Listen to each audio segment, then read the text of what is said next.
Europe 1 matin.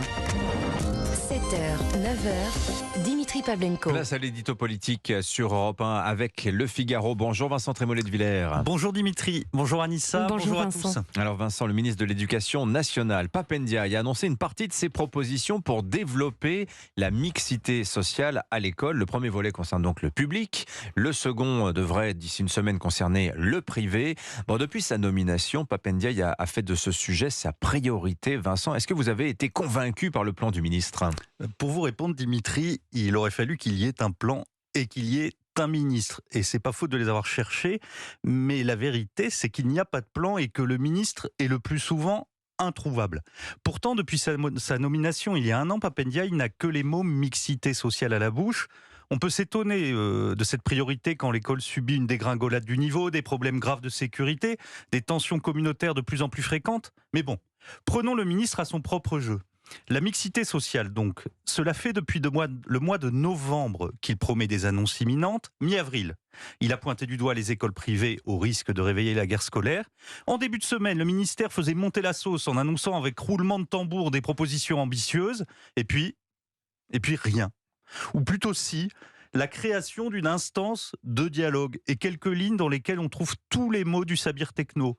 Concertation, pilotage, collectivité territoriale, partager les constats et présenter les actions.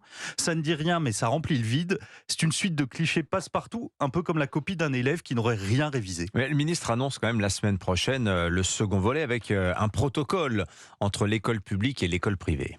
Vous noterez que dans tous les ministères, nous sommes passés du « en même temps » au « en deux temps ». Maintenant, les lois et les réformes sont proposées à la découpe. On avait promis au mois de mars une loi immigration séparée en deux.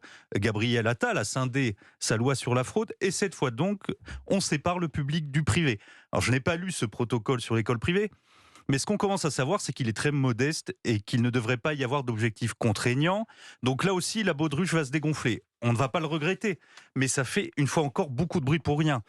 Après un an d'exercice, on peut légitimement se demander, à part relayer dans tous les domaines la propagande politiquement correcte, à quoi sert donc Pap Ndiaye ? Mais au moins, Vincent, si le ministre ne fait rien, ça veut dire qu'il ne s'en prend pas à l'école privée.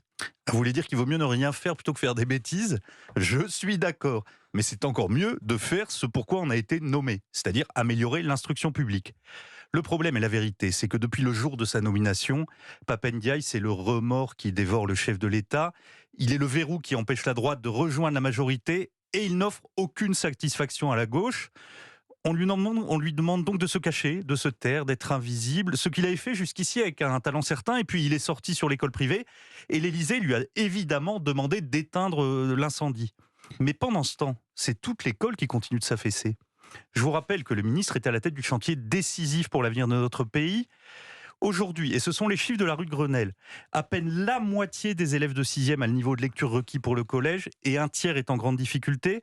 Et je ne vous parle même pas de notre plongée spectaculaire dans les classements internationaux.